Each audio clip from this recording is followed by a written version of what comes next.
Untitled Chapter. This week, Jess Mah, founder and executive chairman of Indinero, fintech company with revenue in the tens of millions, providing automated bookkeeping and accounting services to businesses.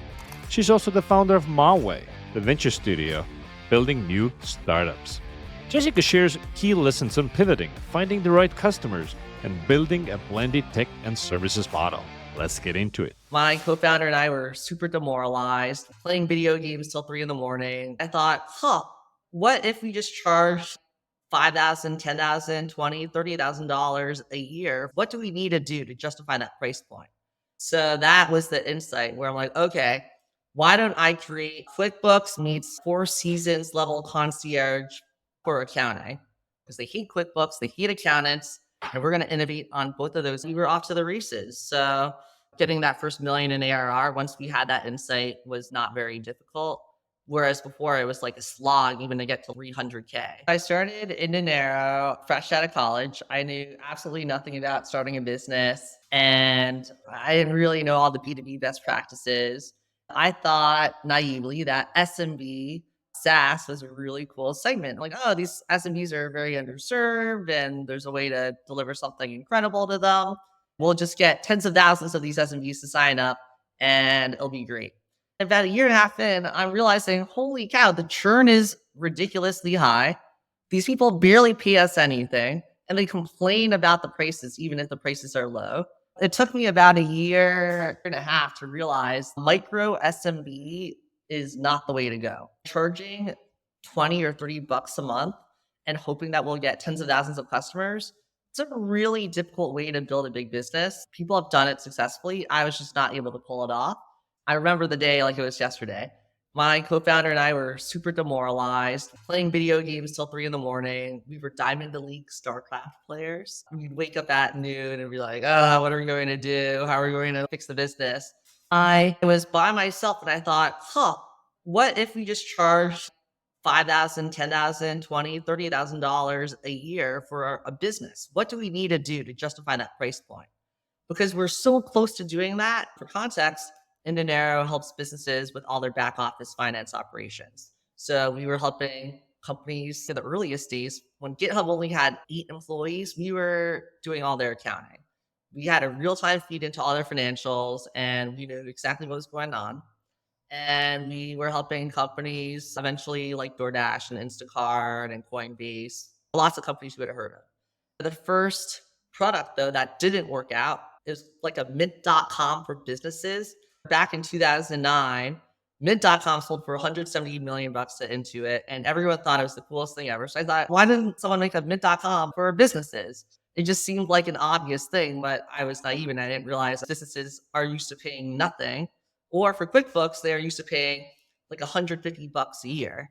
And here I was trying to compete with that. They were so cheap, they wouldn't pay 150 bucks. So that was the first insight. And so I realized I had to figure out how to charge more, but how do I charge more as a mint.com for businesses? And Steve Blank and Eric Ries, remember Lean Startup, Four Steps to the Epiphany by Steve Blank, great book. And he said, Jessica, get out of the office, go visit customers, talk to dozens of customers. And so I called a bunch of my customers and personally sat behind them in a chair. And I just said, why don't you use my product? Let me watch you use my product. Because what they would tell me on the phone versus what I saw them do led to completely different insights. And I was kind of lazy. I was like just trying to get feedback virtually. But then I had a customer using, he's like, the product's mostly good here, but the accuracy of what you guys are doing through your AI, it's 90%, but it's not 100%. I would pay 10 times more to not worry about this and have it be 100%. So that was the insight where I'm like, okay, why don't I create QuickBooks meets mint.com meets Four Seasons level concierge for accounting? That was the rough sketch in my head. I thought Four Seasons because when you're a busy executive, you show up at the resort, you don't want to worry about anything.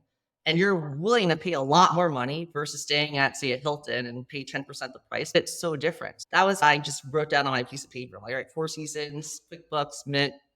How do I triangulate this? And then I talked to more of my customers and thought, wow, this is something people will pay a lot of money for because they hate QuickBooks, they hate accountants, and we're going to innovate on both of those axes. So I put together this slide deck. I worked from like 3 p.m. till 3 a.m. on my first sales deck.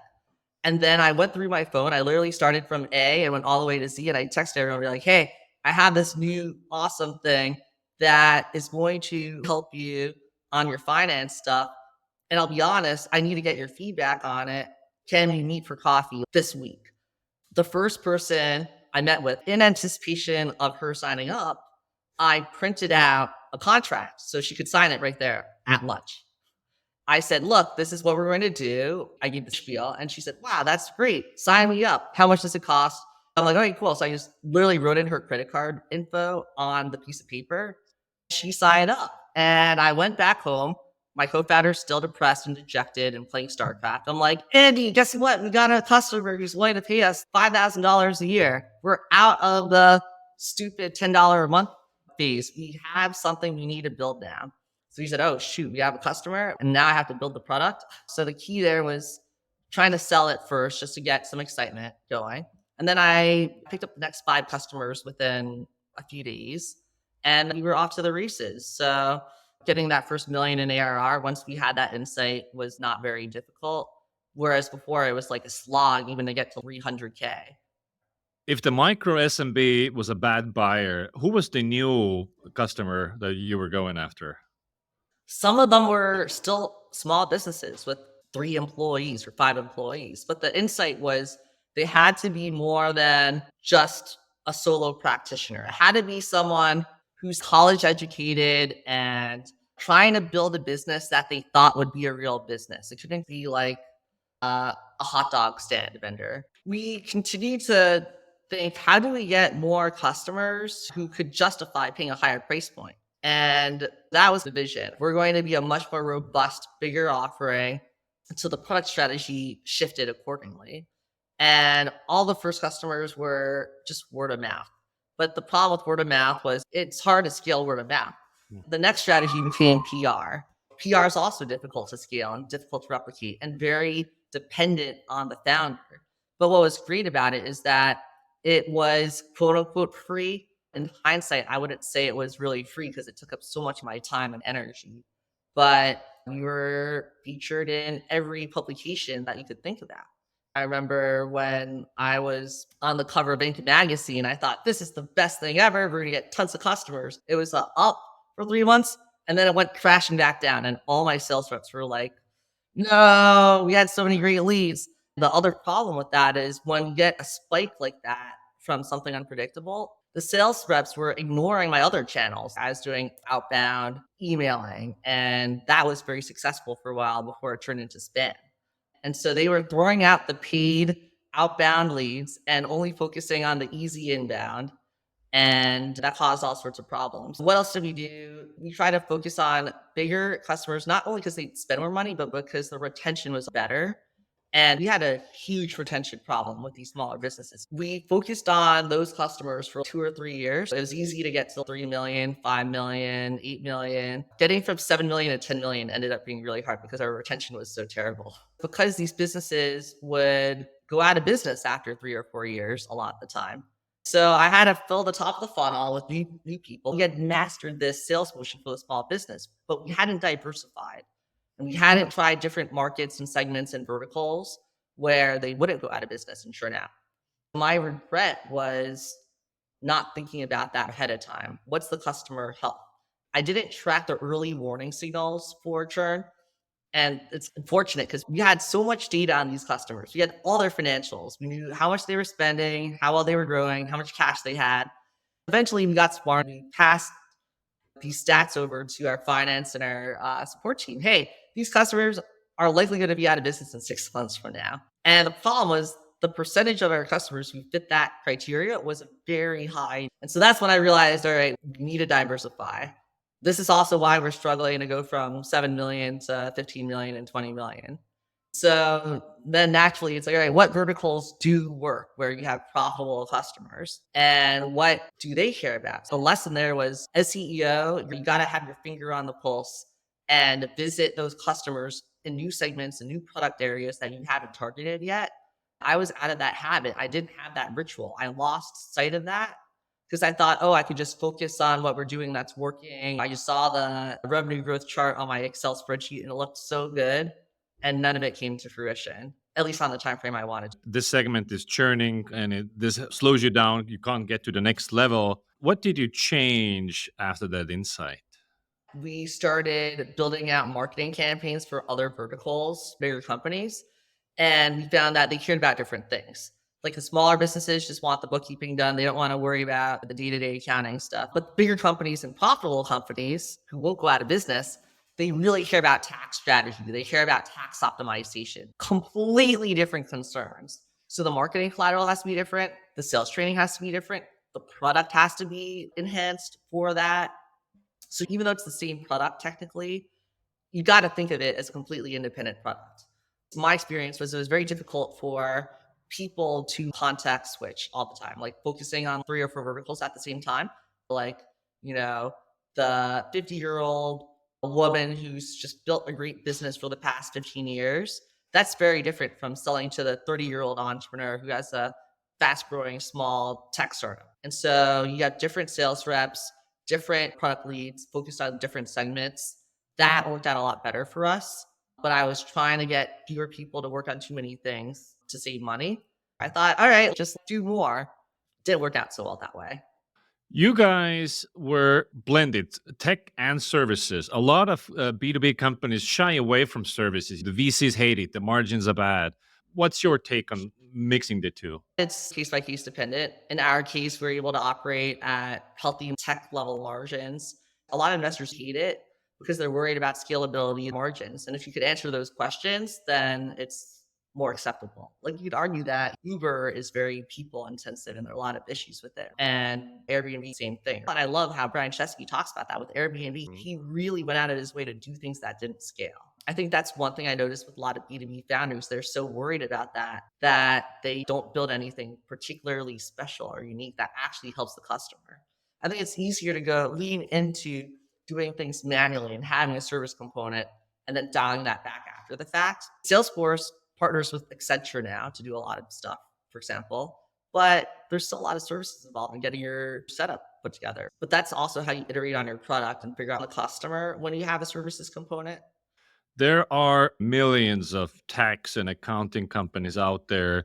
So, how do you think about differentiation and how did indinero then set itself apart from a very red ocean? You have to go vertical by vertical. If you're targeting, say, construction companies, then there's a list of things that we can do for construction companies other people are just not equipped to do. Or nonprofits. We're very good with nonprofits.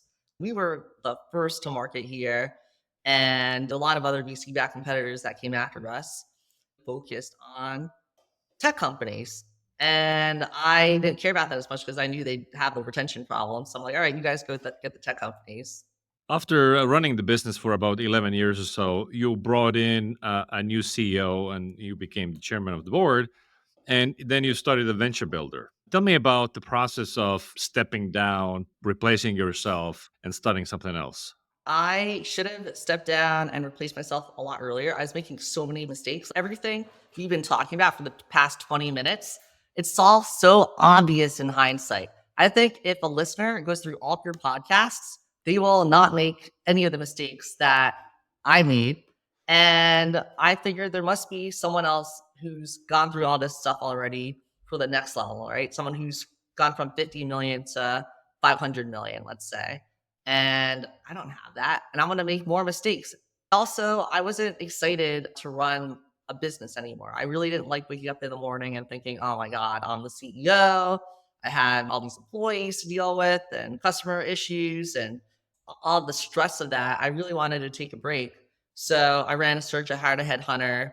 And the advice I got from my mentors and investors many years ago was like, headhunters are terrible. Headhunters are so expensive. Don't work with a headhunter. Other advice I got was, you're the best person. You're a passionate founder. No one can replace the DNA of the founder.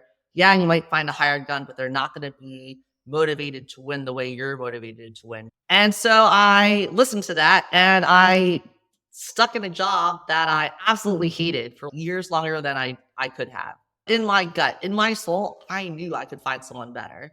And at the end of the day, an executive search cost 150,000 bucks. Who cares? 150K when you're profitable doesn't matter. I found someone great who has done businesses with hundreds of millions of dollars revenue scale and brought him in. I've started 9 other companies since then. It's been easier to replicate my wins because I know the playbook for getting from 0 to 1, 1 to 10, right? So you've started 9 companies in the last 2 years since you stepped down. How's it going? Nine seems to be a lot for one person to manage. How are you doing it? I set up a holding group slash firm and I call it Maway. My last name's Mah, M-A-H. So it's maway.com.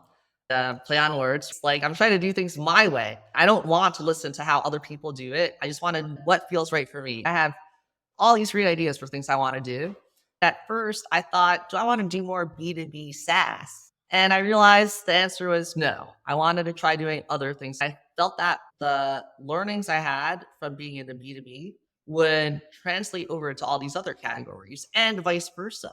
So I did a litigation fintech company that blew it out of the water very quickly. I funded it with 500K of my own money. And then that business was crushing it. 8-figure volume within 18 months, very fast. And we need a different set of mistakes for that business. That'll take another hour for us to go into. But then I also started doing some bio stuff and launching other companies where I partner with other great co-founders.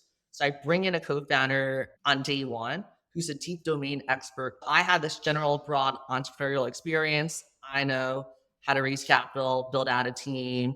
I love that, but someone else has to run the company. And it's easier to do that day one.